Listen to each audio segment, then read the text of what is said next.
साथियों, आप सबका इस स्वयं प्रभा लाइव में स्वागत है।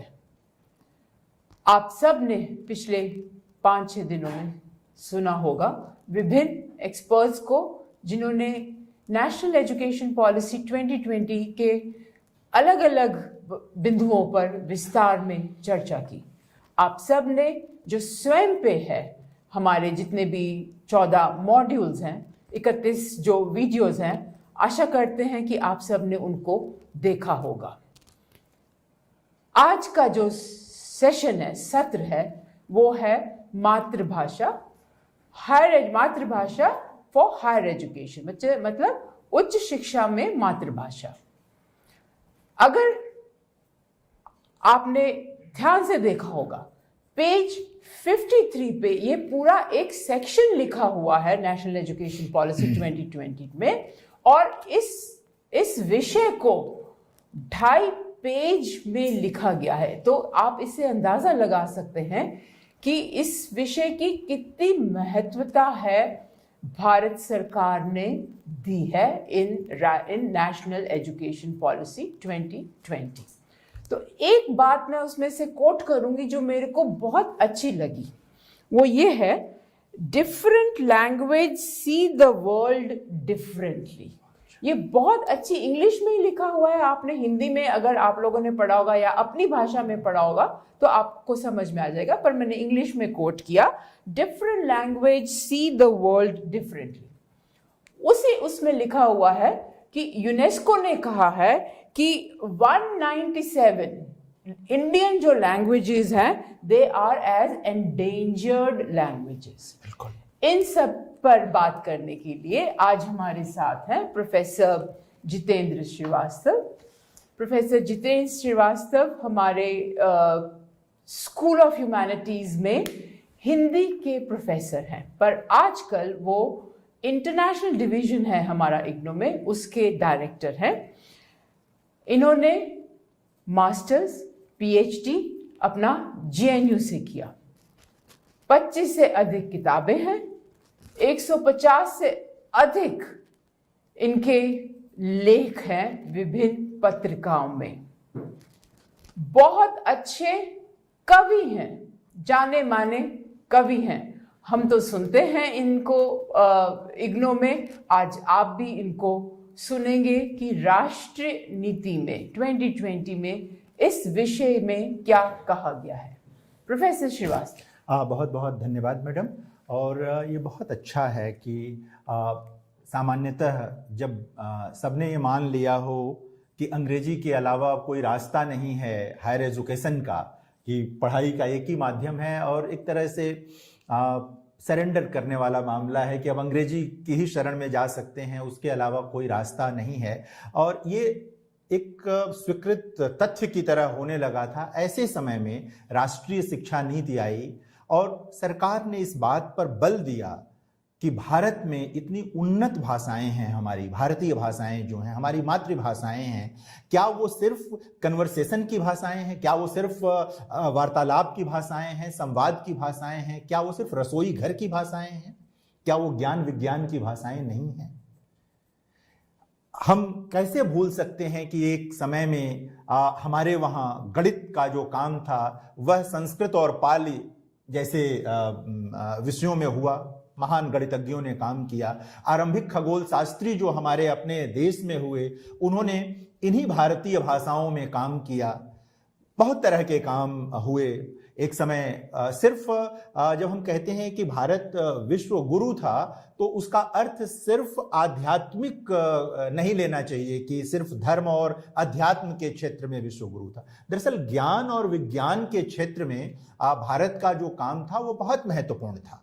हम आगे बढ़े उसके पहले मैं निवेदन करता चलूं कि जिस उत्तर आधुनिकता की पूरी दुनिया में बड़ी चर्चा है, उसके बड़े जो चिंतक हैं, जिन लोगों ने एक तरह से उसकी थियरी प्रस्तुत की, उन्होंने स्वीकार किया है कि बौद्ध धर्म के शून्यवाद से उन्होंने इसको ग्रहण किया। बौद्ध धर्म का जो शून्यवाद है वो मूल रूप से जो अब आंध्र प्रदेश और तेलंगाना का इलाका है, वहाँ के बौद्ध दार्शनिक नागार्जुन थे। उनकी दी हुई धारणा। इसके अलावा सिर्फ शून्यवाद नहीं, बौद्ध दर्शन की ही कुछ और चीजों से भी उन लोगों ने प्रेरणा ली है। जिन चीजों को हम अपने ही देश में भुला चुके हैं, जिन चीजों पर अब हमारे अपने ही देश में कोई फोकस नहीं है, उस पर फ्रांस से एक विचारक कहता है कि हमने भारत के बौद्ध दर्शन से इसकी मूल प्रेरणा ली। कितनी बड़ी बात है। जाहिर है कि वो पाली में लिखी गई चीजें हैं, या नागार्जुन ने हो सकता है कि मूल रूप से सोचा या कहा अपनी मातृभाषा में हो, फिर उसे चूंकि बौद्ध धर्म की स्वीकृत भाषा पाली थी उसमें ले गए हों। संस्कृत में आई होंगी, भारत की दूसरी भाषाओं में चीजें आई। हम सब शून्यवाद को हिंदी, अंग्रेजी, फ्रेंच सब में पढ़ते हैं। तो ये कितनी सुखद बात है कि यह जो राष्ट्रीय शिक्षा नीति 2020 आई, इस नीति ने पहली बार कहा कि हमें उच्च शिक्षा को मातृभाषाओं में संभव करना चाहिए। उसका कारण क्या था मित्रों? क्या होता है कि ये सही है कि आप आरंभ में किसी को अंग्रेजी पढ़ाएंगे, धीरे धीरे दक्ष हो जाते हैं लोग, और हमारा अंग्रेजी से कोई विरोध नहीं है, कोई विरोध नहीं। एक भाषा के रूप में दुनिया की किसी भी भाषा से हमारा कोई विरोध नहीं है। हमारा आग्रह भारतीय भाषाओं का है, सिर्फ फर्क इतना है, विरोध नहीं है। हमारा आग्रह है भारतीय भाषाओं का। और अब एक ऐसे समय में तो अंग्रेजी को लेकर और भी कह सकते हैं कि कोई नकारात्मक भाव नहीं हो सकता, जब हमारे पूर्वोत्तर के कुछ राज्यों ने उसे अपनी राजभाषा मान लिया है, वो उनके वहां काम काज की भाषा है, तो अंग्रेजी से विरोध नहीं है। लेकिन भारत में, जैसा अभी मैडम कह रही थी कि 197 भाषाएं जो हैं वो खतरे की ओर बढ़ रही हैं, यानी कि धीरे धीरे उनके बोलने वाले कम हो रहे हैं, उनका प्रयोग कम हो रहा है, जबकि निश्चित तौर पर उनके भीतर बहुत सारा ज्ञान विज्ञान भरा हुआ होगा।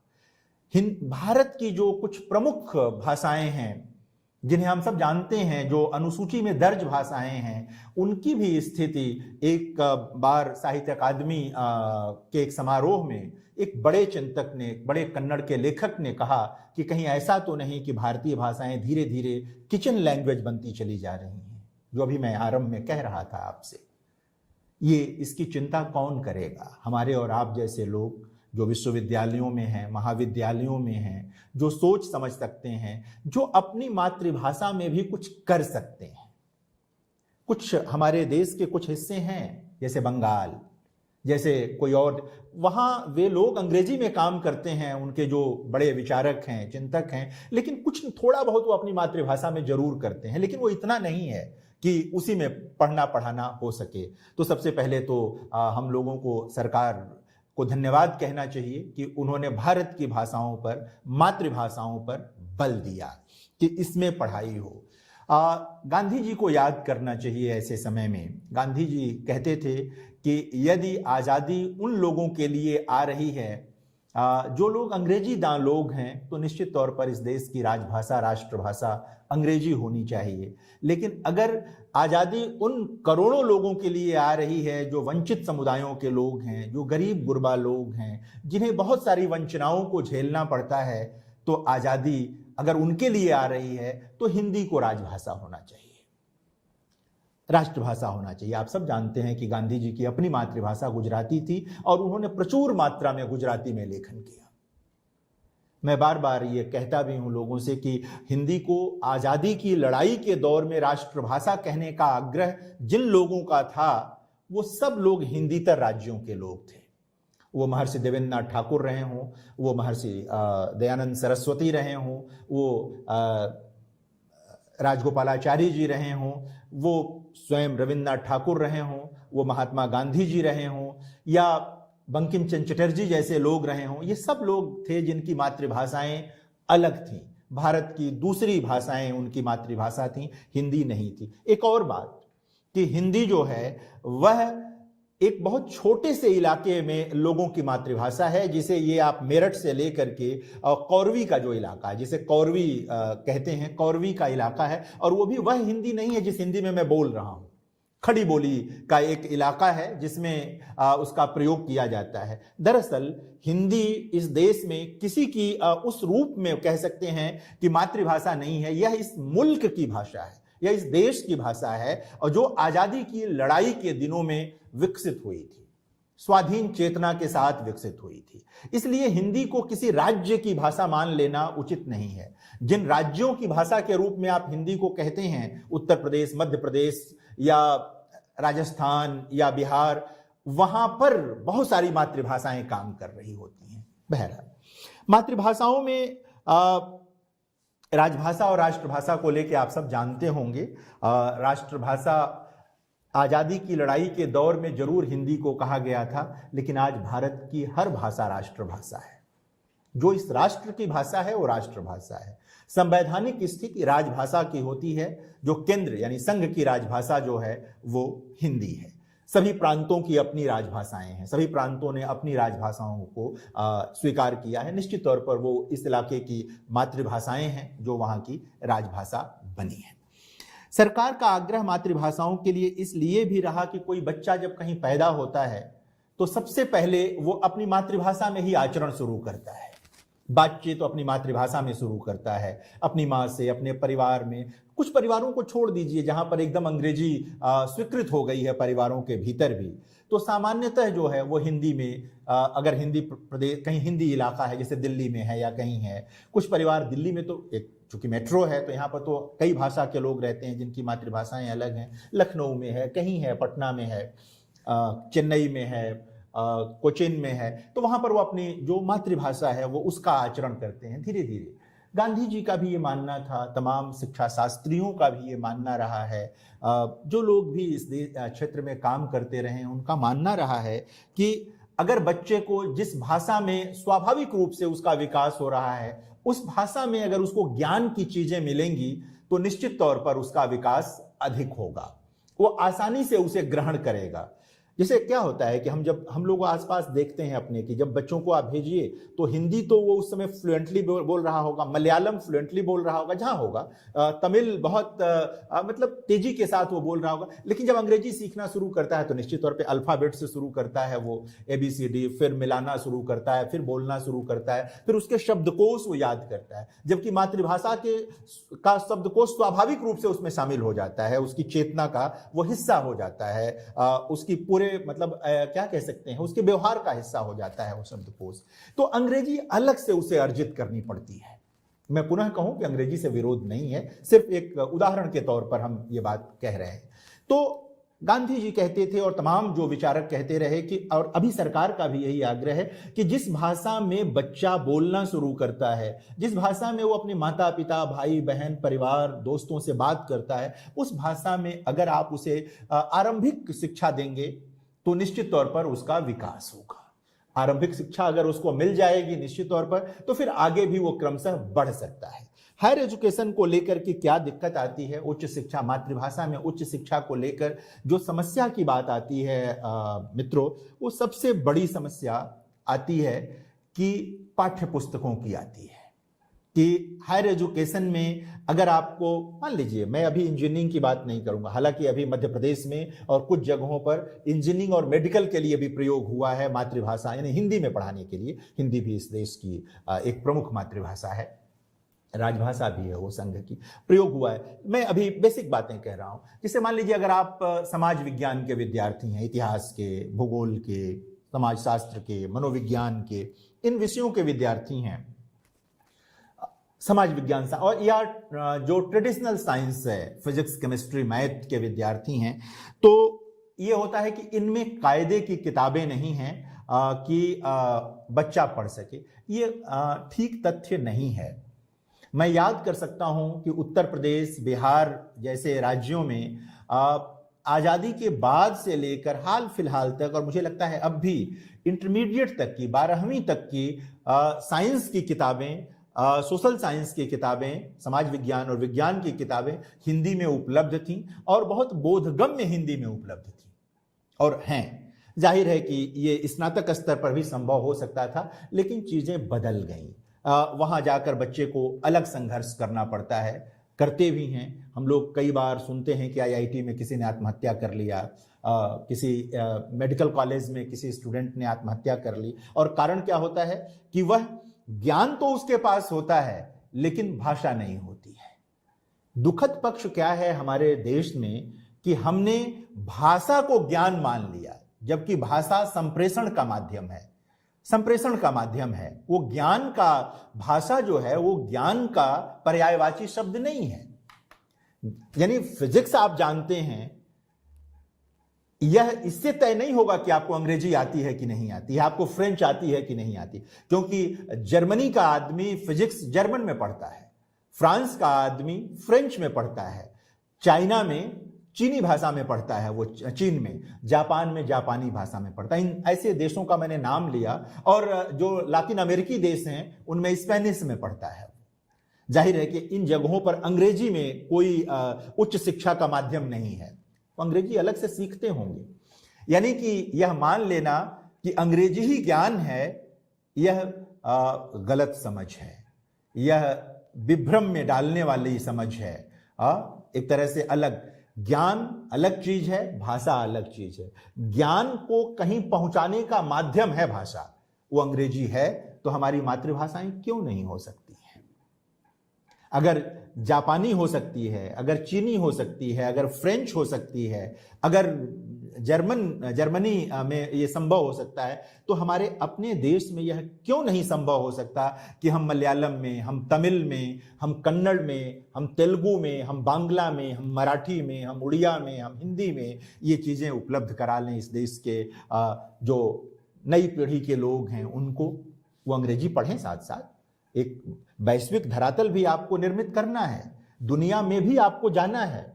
ऐसा नहीं है कि आपको अपने ही समाज में और अपने ही इलाके में रह जाना है, लेकिन अगर आप एक बार ज्ञान अर्जित कर लेंगे, अगर आपका उसमें गहराई आ जाएगी, तो कन्वर्सेशन तो बहुत सामान्य सी चीज है, वो आप अर्जित कर लेंगी, ये मुश्किल नहीं आएगी। तो जो समस्या बताई जाती है कि किताबें नहीं हैं, किताबें कौन लाएगा? हम और आप ही लाएंगे। कौन लिखेगा इतिहास की हिंदी में, मलयालम में, तमिल में, या भारत की किसी भी भाषा में किताबें? जाहिर है कि ये उस इलाके में जो लोग काम कर रहे हैं उन्हीं का दायित्व है। प्राथमिक तौर पर अगर नहीं है तो कम से कम अनुवाद में तो यह संभव हो ही सकता है कि जो स्तरीय किताबें अंग्रेजी में, फ्रेंच में, जर्मन में हैं, उनका ट्रांसलेशन, उनका अनुवाद उपस्थित कर दिया जाए, बोधगम्य अनुवाद, बहुत जटिल अनुवाद नहीं। जैसे कई बार आप अनुवाद की जो हिंदी सुनते हैं वो बहुत कर्णप्रिय नहीं होती, वो कानों को अच्छी नहीं लगती, सुनने में अजीब सा लगता है, और कई शब्द तो समझ में भी नहीं आते, वो अलग से बनावटी किस्म की वो हिंदी हो जाती है। मैं उस हिंदी की बात नहीं कर, ऐसी किसी भी भारतीय शब्दावली के निर्माण का मैं आग्रही नहीं हूँ। मेरा ये बराबर मानना है कि जिस भाषा में हम सामान्य व्यवहार करते हैं उस भाषा को ही पढ़ने पढ़ाने का भी माध्यम बनाया जाना चाहिए, और जब उसको पढ़ने पढ़ाने का आप माध्यम बनाएंगे तो अपने आप उसका परिमार्जन हो जाता है, अपने आप उसमें जो और चीजें जुड़नी है, गुणवत्ता जुड़नी है, वो वहां पर जुड़ जाती है। हायर एजुकेशन की ये जो पहली समस्या है, निश्चित तौर पर यह शिकायत से दूर नहीं होने वाली है, ये काम करने से दूर होगी, और हमारे आप जैसे शिक्षकों को यह करना होगा कि ये किताबें हमें उपलब्ध करानी होंगी। शिकायत तो कोई भी कर सकता है। इस देश को जरूरत है शिक्षक, ऐसे शिक्षकों की जो शिकायत न करें, काम करके दिखाएं, उपलब्ध करा दें, यहां पर लेकर के आए। ये बहुत जरूरी चीज है। और एक बात और मैं कहूं, अक्सर क्या होता है कि एक लोगों में एक कंफ्यूजन रहता है, एक तरह का भ्रम की स्थिति रहती है कि मातृभाषा को पढ़ना और मातृभाषा में पढ़ना। देखिए, मातृभाषा को तो सब पढ़ते हैं, आप जिस इलाके में हैं वहां 8वीं तक 10वीं तक आपकी मातृभाषा आपके साथ रहती है, पढ़ाई जाती है, कुछ लोग 12वीं तक भी पढ़ लेते। लेकिन मातृभाषा को पढ़ना यानी कि हिंदी को एक विषय के रूप में पढ़ना, तमिल को एक विषय के रूप में पढ़ना, और ज्ञान विज्ञान को तमिल के रूप में पढ़ना, समाज विज्ञान को तमिल में पढ़ना, मलयालम में पढ़ना, हिंदी में पढ़ना, ये दूसरी बात है, ये दूसरी बात है। और इसकी प्रेरणा पूरी दुनिया में है। भाषाओं का क्या है ना कि स्वाभिमान, सबसे जरूरी चीज तो यह है कि जो लघुता ग्रंथि है भाषा को लेकर के, भारतीय भाषाओं में, लगभग सभी भारतीय भाषाओं में ये लघुता ग्रंथि पाई जाती है, वो लघुता ग्रंथि हमें समाप्त करनी होगी। हीन भावना जिसे कहते हैं सामान्य, इंफीरियरिटी कॉम्प्लेक्स, कि अंग्रेजी नहीं आती तो थोड़ा सा दब जाए, चलो फ्रेंच नहीं आती तो थोड़ा सा दब जाए। भाई आपको एक भाषा तो आती है ना, एक भाषा में अगर आपने ठीक से ज्ञान अर्जित किया है तो उसमें आप और चीजें संभव कर सकते हैं। आप इतिहास को अगर हिंदी में ठीक ढंग से संभव कर रहे हैं तो एक बहुत बड़ा ऑडियंस है उसके लिए, एक बड़ा समाज है जिसको चाहिए इतिहास हिंदी में, जिसको समाजशास्त्र हिंदी में चाहिए, जिसको समाजशास्त्र बांग्ला में चाहिए, जिसको समाजशास्त्र उड़िया में चाहिए। वो तमाम लोग जो अभी भी वंचनाओं से निकल कर आए हैं, जिनके लिए अभी महंगी शिक्षा संभव नहीं हो पाई है आरंभिक तौर पर, वो कहां से लाएंगे इन चीजों को? आरंभिक तौर पर जो बहुत सामान्य पृष्ठभूमि से लेकर आए हैं, जिनके लिए संभव नहीं है कि वो बहुत महंगे विद्यालयों से पढ़कर अंग्रेजी और तमाम भाषाएं सीख लें, वो कैसे पढ़ेंगे? और उनको बीच में छोड़ना तो कोई न्याय संगत बात हो नहीं सकती कि उनको छोड़ दिया जाए या उनके भीतर और इंफीरियरिटी कॉम्प्लेक्स, लघुता ग्रंथि भर दी जाए कि तुमको तो सिर्फ तुम्हारी मातृभाषा आती है साहब और कुछ नहीं आती। इससे तो काम नहीं चलने वाला है। और ये ड्यूटी हमारी और आपकी है, एक टीचर के रूप में, एक अध्यापक के रूप में ये हमारी ड्यूटी है कि हम इस लघुता ग्रंथि को भी खत्म करें।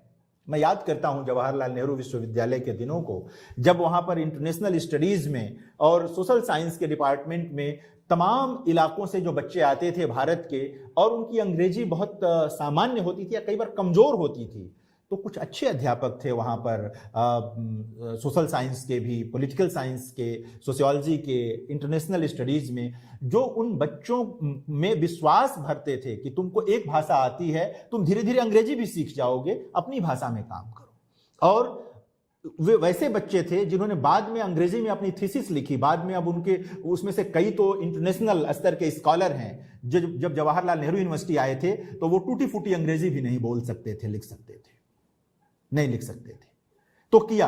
तो मैं कह रहा हूं कि अंग्रेजी तो किसी भी स्तर पे जाके अर्जित की जा सकती है भाषा। एक भाषा अगर आप आते हैं, अगर जेएनयू में आकर के उन बच्चों में भी इंफीरियरिटी कॉम्प्लेक्स ला दिया जाता तो कहीं के नहीं होते। मैं नाम लेकर कईयों के बता सकता हूं जो इस समय इकोनॉमिक्स की दुनिया में और सोशियोलॉजी और क्या कहते हैं, कई इंटरनेशनल स्टडीज के कई जो डिपार्टमेंट हैं उनमें बड़े स्कॉलर हैं। अब जब वो आए थे जेएनयू में, वो स्थिति सामान्य थी उनकी।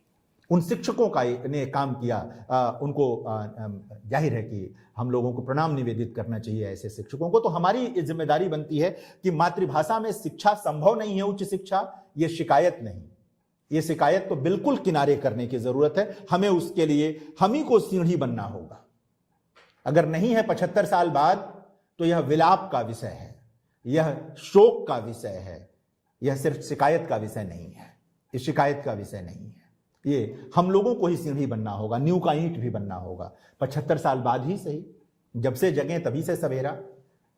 आखिर सरकारों ने कुछ सोच कर तो किया होगा ना कि मातृभाषाओं में अध्ययन और अध्यापन को महत्व दिया जाए।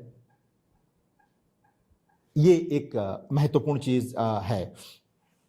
अगर मैं आपको हिंदी प्रदेशों की बात बताऊं तो कभी मैथिली में, ब्रज भाषा में महान साहित्य था। सारा कृष्ण भक्ति साहित्य ब्रज भाषा में था। अवधि में जायसी और तुलसी जैसे कवि हुए, आज अब ये बोलियां होकर के रह गई हैं, और उनके भी आचरण करने वाले बहुत मतलब सामान्य गांव गिराव में लोग हैं, छूट गया। यानी कि कभी ये इनमें अगर कोई अवधि और ब्रज में कविता न करे तो कर नहीं पाता था। यहां तक कि जब आसाम की ओर कविता गई तो ब्रजबुली में गई, वहां पर भी इसका प्रभाव, वो ब्रज एकदम ब्रज भाषा नहीं है ब्रजबुली, जो आसाम के भक्त कवियों की भाषा है, लेकिन वो यहां से गई इधर की तरफ से, इतना प्रभाव था। मैथिली में विद्यापति जैसे कवि हुए, जिन्हें बंगाली भी कहते हैं कि हमारे कवि हैं, संस्कृत के भी कवि हैं, मैथिली के भी कवि हैं, हम हिंदी में भी पढ़ते हैं। अभी मैं पाली का उदाहरण दे रहा था। तमाम पुराने गणितज्ञों को आप याद करें, उनके जो दस्तावेज हैं, जो डॉक्यूमेंट्स हैं, उनको पढ़ें, उनकी लिखी चीजें देखें तो पाली और संस्कृत जैसे चीजों में हैं। कुछ दस्तावेज अपभ्रंश में भी हैं, अपभ्रंश में भी हैं कुछ दस्तावेज। तो ये चीजें निकल करके आती हैं। इसके लिए जो सबसे जरूरी चीज है, जो सरकार ने इसी जिसका जिक्र अभी आदरणीय मैडम कर रही थी, कि उसमें भी एक अनुवाद पर बहुत बल है, और एक अलग से प्रस्तावना है कि अनुवाद का एक तरह से कह सकते हैं पूरा प्रभाग खोलने की ही बात है, जहां पर वैश्विक स्तर पर जो भी टेक्नोलॉजी में, मेडिकल साइंस में, क्या कहते हैं, इंजीनियरिंग में, गणित में, फिजिक्स में, जो भी मतलब ट्रेडिशनल साइंस हो या बिल्कुल नया जो अप्लाइड साइंस हो उनमें, और समाज विज्ञानों में जो कुछ भी छपेगा किसी भाषा में, उसके अनुवाद की व्यवस्था भारतीय भाषाओं में तत्काल की जाएगी, जैसा कि चीन जैसे देशों में होता है, जैसा कि जर्मनी जैसे देशों में होता है, वो लोग करा लेते हैं तत्काल। इसलिए उनके लोगों को इस बात से परेशानी नहीं होती कि उनको अलग से अंग्रेजी सीखनी पड़े। कोई बड़ी किताब आई, कोई नई खोज आई, तत्काल वो उनकी मातृभाषा में उपलब्ध होती है। तो सरकार ने सिर्फ ये नहीं कहा है कि मातृभाषाओं में पढ़ाइए, सरकार ने इस पर भी बल दिया है कि एक अलग पूरा प्रभाग बनेगा इसका, जिसमें ये चीजें होंगी। सरकार तो अपनी ओर से करेगी ही मित्रों, हमको और आपको करना होगा, जितनी भी हमारी क्षमता है हमको करना होगा और इसको देखना होगा। उच्च शिक्षा, प्रारंभिक शिक्षा में तो मातृभाषा रहे, उच्च शिक्षा में आने से क्या होता है? अब देखिए पूरी दुनिया में क्या हुआ है, कहीं कहीं जहां उनकी मातृभाषाएं हैं, एक अजनबीपन बहुत अधिक बढ़ गया है, एलिनेशन जिसे अंग्रेजी में इस्तेमाल करते हैं। एक समाज में एक जो बहुत कह सकते हैं कि सांस्कृतिक गतिरोध आपको पूरी दुनिया में दिखाई देगा। ये सिर्फ भारत की बात मैं नहीं कर रहा हूं, आपको पूरी दुनिया में सांस्कृतिक गतिरोध दिखाई देगा, एक सांस्कृतिक विच्छेद का पूरा माहौल दिखाई देगा, लोग जुड़ नहीं पा रहे हैं। ये जो हमारी आधुनिक शिक्षा है उसने हमारे लिए सुविधाएं तो बहुत उपलब्ध कराई हैं, उसने हमारे लिए बहुत सारे सुख उपलब्ध करा दिए, लेकिन सांस्कृतिक रूप से हमें विपन्न बनाया है, उसने गरीब बनाया है हमें, उसने हम कट गए। संस्कृति के लिए जरूरी होती है मातृभाषा, सांस्कृतिक जुड़ाव के लिए जरूरी होती है कि आप अपने जो जमीन है, अपनी जो देखिए उसीलिए कहते हैं ना कि माँ, मातृभूमि और मातृभाषा का कोई विकल्प नहीं होता। आप किसी और देश में जाके करोड़ों कमा सकते हैं, लेकिन आप कभी उसे मातृभूमि नहीं मान पाएंगे, शायद वो मातृभूमि नहीं बन पाएगी। बहुत वक्त लग जाता है मातृभूमि बनने में, किसी और मुल्क को पीढ़ियां गुजर जाती हैं तब उसकी मातृभूमि बनती है, और बाद की पीढ़ियों को भी वहां पर प्रथम श्रेणी के नागरिक का दर्जा इतनी आसानी से नहीं मिलता, नहीं हो पाता। तो यह जो सांस्कृतिक गतिरोध है, यदि मातृभाषा में हम प्रारंभिक से लेकर उच्च शिक्षा तक जाएंगे तो यह जो सांस्कृतिक गरीबी चारों तरफ छा रही है, यह जो सांस्कृतिक विपन्नता आ रही है, निश्चित तौर पर हम इससे मुक्त होने की दिशा में बढ़ेंगे। एक हमारा जो मनोबल है वो नहीं टूटेगा। नई पीढ़ी के बच्चों से आप बात करें, वो तमाम, मैं कोई दोष नहीं दे रहा हूं, नई पीढ़ी के बच्चे अगर नहीं बता पा रहे हैं तो ये हमारी पीढ़ी का दोष है। अगर हमारी पीढ़ी में कोई कमी है तो हमसे पुरानी पीढ़ी का ये दोष है कि हमारी ट्रेनिंग नहीं हो पाई, सांस्कृतिक ट्रेनिंग नहीं हुई हमारी। तो जो सांस्कृतिक ये विपन्नता का मामला है, आप देखिए वो बहुत सारी चीजें जानते ही नहीं। इंटरनेट के दौर में, वेब सीरीज के दौर में, टेक्नोलॉजी के दौर में जो तमाम जिस भारतीय जीवन मूल्य की बात हम करते हैं, वह भारतीय जीवन मूल्य कहीं है ही नहीं। कई लोगों को लगता है कि विज्ञान पढ़ाते हुए हम भारतीय जीवन मूल्य कैसे दे सकते हैं। अगर अपनी मातृभाषा में पढ़ेंगे तो कई मसले ऐसे आएंगे जहां पर आप उसको उसके साथ जोड़ पाएंगे। विज्ञान पढ़ाते हुए भी, इतिहास पढ़ाते हुए तो जोड़ ही लेंगे, समाज विज्ञान पढ़ाते हुए तो जोड़ ही लेंगे आप, साहित्य पढ़ाते हुए तो जुड़ ही जाता है ये, लेकिन साइंस पढ़ाते हुए भी आप इसको जोड़ सकते हैं। अगर आप मातृभाषा में पढ़ और पढ़ा रहे होंगे तो कई बार आप अपनी जो मातृ भूमि का वह हिस्सा जहां से आप आते हैं, आप वहां की समस्याओं से कभी दूर नहीं होंगे। आप सिर्फ भाषा नहीं बदलते हैं, जब आप एक भाषा स्वीकार करते हैं तो दरअसल आप उस भाषा की संस्कृति को भी स्वीकार करते हैं। अवचेतन में ये चीज आती है, कई बार पता नहीं चलता, लेकिन भाषा, कोई भी भाषा, अगर हिंदी कहीं जाएगी तो वह भारतीय संस्कृति के साथ जाएगी। सीखने वाले को बहुत देर में यह पता चलेगा कि बहुत सारे उसके आचार विचार में ऐसी चीजें जुड़ गई हैं जो भारतीय जीवन मूल्य हैं। कोई भी भाषा जहां से आती है वो लेकर आती है, जुड़ी रहती है। अंग्रेजी के साथ भारत में एक अच्छी चीज यह हुई कि लगभग 200 वर्ष से अधिक का समय भारत में उसको हो गया है, तो बहुत सारी चीजें उसमें भारत की जुड़ गई हैं, बहुत सारी चीजें आ गई हैं। इसलिए मैं कह रहा था कि मैं उसका विरोध नहीं है। और मैं तो 1947 से पहले और 1947 के बाद की अंग्रेजी का भी अंतर करता हूं।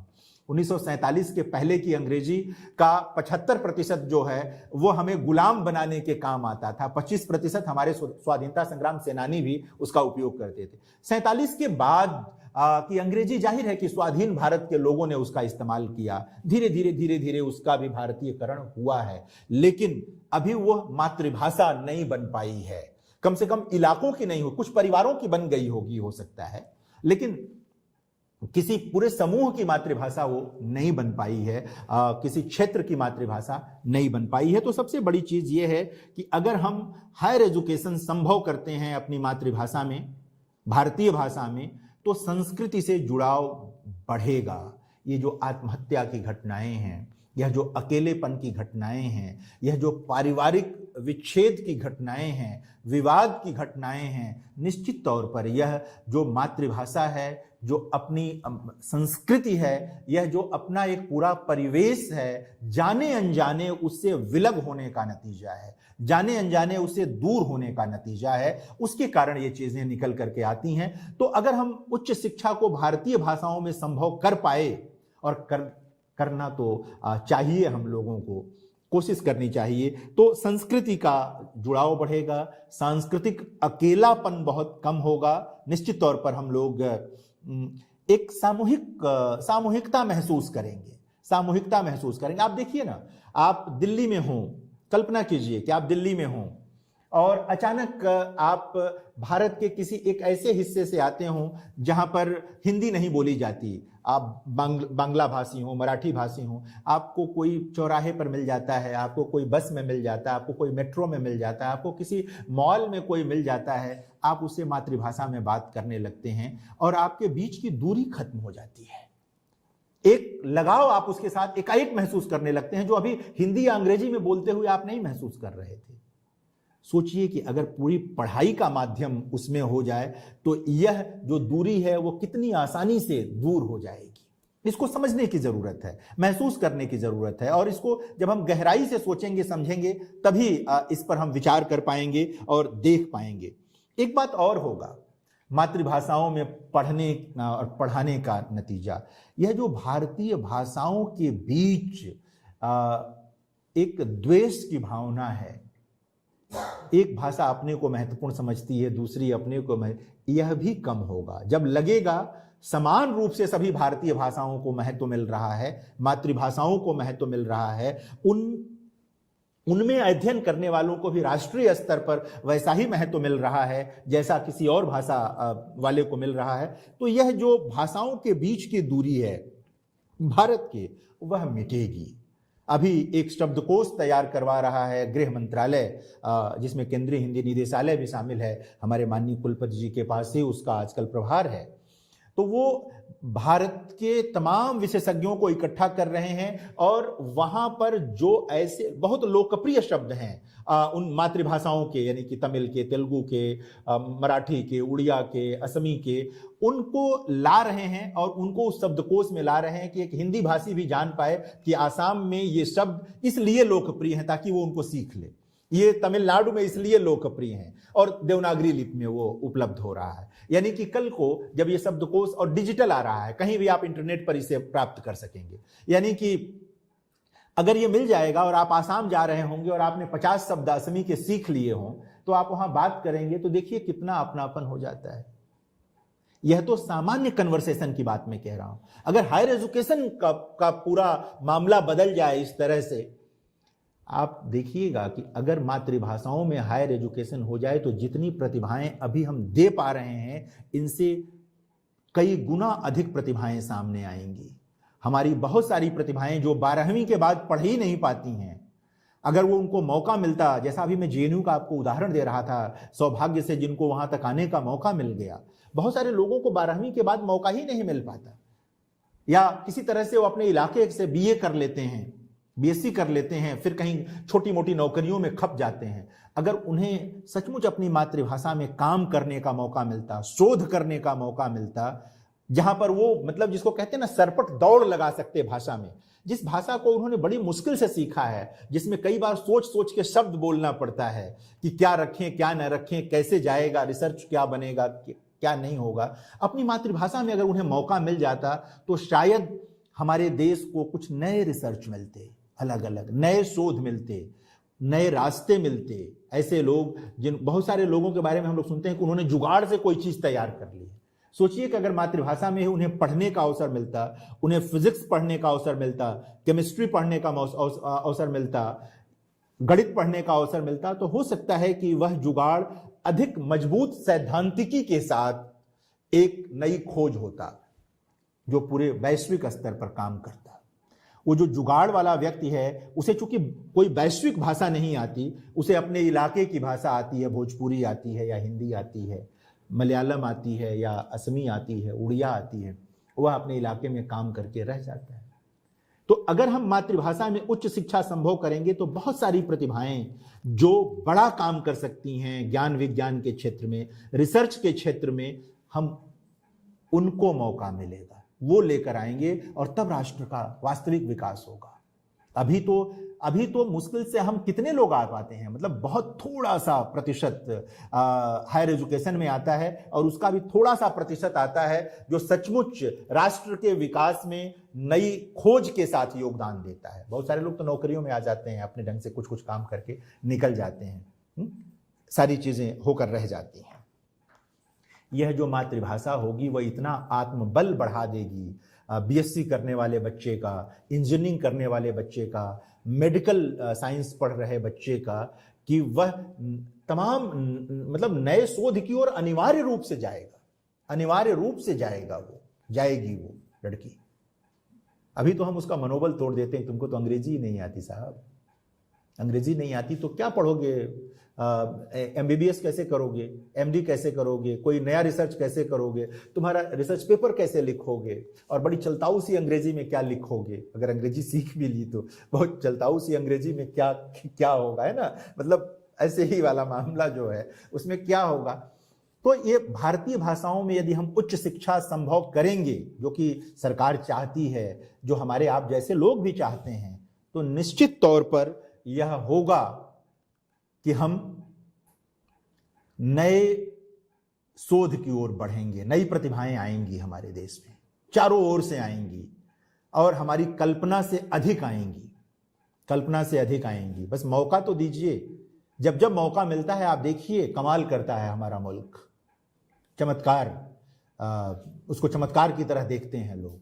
तब चमत्कार नहीं रह जाएगा, ये सहज आचरण हो जाएगा अगर हम मातृभाषाओं में उच्च शिक्षा, ज्ञान विज्ञान की शिक्षा संभव कर पाए तो निश्चित तौर पर ये होगा। और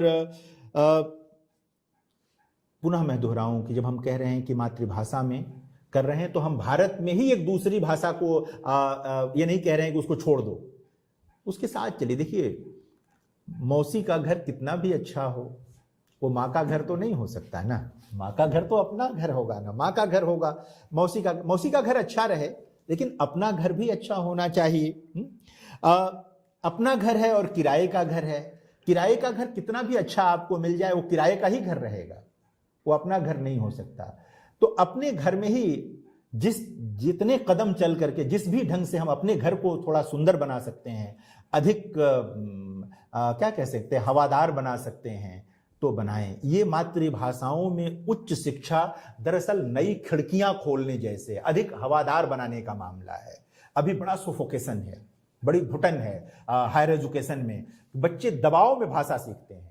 तो ठीक है कि पिछले 20-25 वर्ष में इतने प्राइवेट स्कूल आ गए, इतने तरह की आ गए कि थोड़ा सहज हुआ है अंग्रेजी का मामला। नहीं तो 90 के दशक तक तो ये है कि बच्चों को अलग से कोशिश करके अंग्रेजी में जाना पड़ता था। जो जा पाते थे वही आगे बढ़ पाते थे, वही कर पाते थे। तो इसे व्यवस्थित करने की जरूरत है। क्या है कि फोन पहले 3 तरह के आते थे, अब मोबाइल के दौर में लोगों को इसका कंसेप्ट, एक लोकल होता था, एक एसटीडी होता था, एक आईएसडी होता था।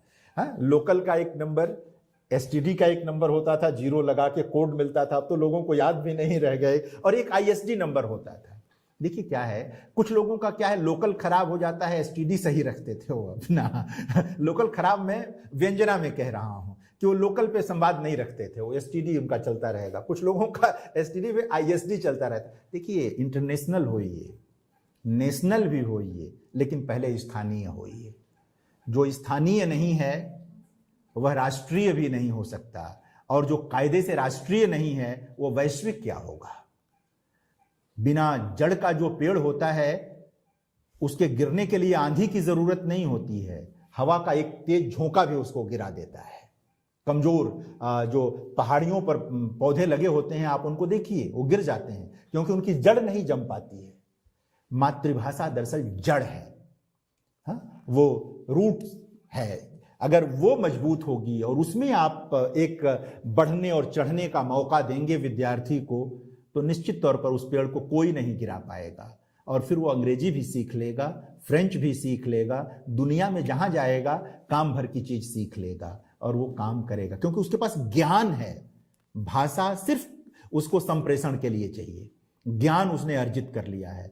हम शुरू में ही अंग्रेजी का एक बैरियर लगा करके, एक उसके सामने एक बांध करके उसके ज्ञान को ही विकसित नहीं होने देते हैं और अंग्रेजी को ही ज्ञान का पर्याय बना देते हैं। हमें इस मानसिकता से बचना होगा। अंग्रेजी ज्ञान का पर्याय नहीं है, वह भी भारत की अन्य भाषाओं की तरह सिर्फ संप्रेषण की भाषा है, सिर्फ अपनी बात को एक जगह से दूसरी जगह पहुंचाने की भाषा है। क्योंकि दुनिया में बड़े हिस्से में अंग्रेजों का उपनिवेश रहा, उनकी कॉलोनी रही, इसलिए अंग्रेजी दुनिया भर में पहुंच गई। जहां फ्रेंच कॉलोनी रही वहां फ्रांसीसी पहुंच गई, जहां पर लैटिन अमेरिकी देशों की रही वहां स्पेनिश पहुंच गई।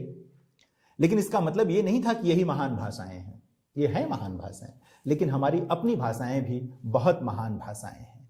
तो हमें स्थानीयता, राष्ट्रीयता और वैश्विकता तीनों का ध्यान रखना होगा, तब हम सही अर्थ में इस महान भारत के विकास में अपना योगदान दे पाएंगे और इसका रास्ता मातृभाषाओं से होकर जाता है। कम से कम हायर एजुकेशन की दुनिया में तो ये होकर जाता ही जाता है। बहुत सारी बातें हैं, मैंने इस पर एक लंबा लेख भी लिखा था जो प्रोफेसर पांडा और दास साहब की जो किताब है न्यू एजुकेशन पॉलिसी वाली, उसमें एक कि मातृभाषा में कैसे करें, उसमें बहुत सारे पहलू मैंने लिए थे। बहुत सारा काम होने भी लगा है। अभी देखिए ना, इंदिरा गांधी राष्ट्रीय मुक्त विश्वविद्यालय ने एक प्रयोग किया है और इसी स्वयंप्रभा चैनल पर प्रयोग किया है, जहां पर भारत की भाषाओं में यहाँ इग्नू की सामग्री हिंदी और अंग्रेजी में तैयार होती रही है।